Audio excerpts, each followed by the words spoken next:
ಕನ್ನಡ ಸುದ್ದಿ ಮನೆ ವೀಕ್ಷಿಸ್ತಿರುವಂಥ ವೀಕ್ಷಕರೆಲ್ಲರಿಗೂ ಸ್ವಾಗತ ಸುಸ್ವಾಗತ. ನೋಡಿ, ಕೊನೆಗೂ ಪ್ರತ್ಯಕ್ಷ ಆದರು ಗಾಯತ್ರಿ ಜಾಲಹಳ್ಳಿ ಅನ್ನೋರು. ಮುಕ್ಲೆಪ್ಪ ಅನ್ನೋರು ಮದುವೆ ಆಗಿದ್ದಾರೆ, ಲವ್ ಜಿಹಾದ್ ಅಂತ ನ್ಯೂಸಲ್ಲಿ ಎಲ್ಲ ಕಡೆ ಬರ್ತಾ ಇತ್ತು. ಇವರೆಲ್ಲೂ ಕಾಣಿಸ್ಕೊಂಡಿರಲಿಲ್ಲ. ಇವಾಗ ಪ್ರತ್ಯಕ್ಷ ಆಗಿ ಅವರೇ ವಿಡಿಯೋನ ಮಾಡಾಕಿದ್ದಾರೆ. ನೋಡಿ ಏನಂತ ಮಾಡಾಕಿದ್ದಾರೆ ಅಂತ. ನನ್ನ ಬಗ್ಗೆ, ನನ್ನ ಗಂಡನ ಬಗ್ಗೆ ಮುಕ್ಳಪ್ಪ ಲವ್ ಜಿಹಾದ್ ಅಂತ ಏನೇನೋ ಸುದ್ದಿ ಆರೋಪ ಹೊರಸಾತಾರ. ಅದೆಲ್ಲ ಸುಳ್ಳು. ಲವ್ ಜಿಹಾದ್ ಏನೂ ಆಗಿಲ್ಲ. ನಾ ಸ್ವ ಇಚ್ಛೆಯಿಂದ ಇಬ್ರು ಪ್ರೀತಿಸಿ ಮದುವೆ ಆಗೇವಿ, ರಿಜಿಸ್ಟರ್ ಮ್ಯಾರೇಜ್ ಕೂಡ ಆಗೇವಿ. ಆಮೇಲೆ ನಮ್ಮವ್ವ ನ್ಯೂಸ್ ಮುಂದೆ, ಮೀಡಿಯಾ ಮುಂದೆ ಏನೇನೋ ಸುಳ್ಳು ಆರೋಪ ಹೇಳತ್ತಾಳ, ಏನೇನೋ ಸ್ಟೇಟ್ಮೆಂಟ್ ಕೊಡತ್ತಾಳ. ಅದೆಲ್ಲ ಸುಳ್ಳು ಸುದ್ದಿ.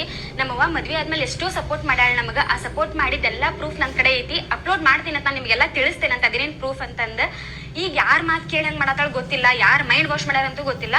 ಆಮೇಲೆ ಹುಡುಗಿ ಮೈಂಡ್ ವಾಶ್ ಮಾಡಿ ಮುಕ್ಳಪ್ಪ ಕರ್ಕೊಂಡು ಹೋಗ್ಯಾನ ಅಂತ ಹೇಳತ್ತಾರ. ನನಗೆ ಯಾರು ಮೈಂಡ್ ವಾಶ್ ಮಾಡಿಲ್ಲ, ಏನು ಮಾಡಿಲ್ಲ. ನಾ ಸ್ವ ಇಚ್ಛೆಯಿಂದ ಇವ್ರ ಕಡೆ ಬಂದೇನಿ.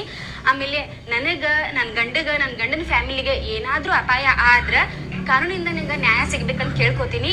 ನೀವು ಮಾತ್ರ ಏನು ನಂಬಕ್ ಹೋಗ್ಬೇಡ್ರಿ. ಈ ಸುದ್ದಿ ಏನೇನೋ ಸುಳ್ಳು ಹೇಳಾಕತ್ತಾರ. ನಮ್ಮವ್ವ ಅಪ್ಪಗ ಮೈಂಡ್ ವಾಶ್ ಮಾಡಿ ಅವ್ರೇನೇನೋ ಸುಳ್ಳು ಸ್ಟೇಟ್ಮೆಂಟ್ ಕೊಡ್ಸಾತಾರ. ಇದನ್ನು ನಂಬೇಡ್ರಿ ಅಂತ ಕೇಳ್ಕೊತೀನಿ. ಧನ್ಯವಾದಗಳು.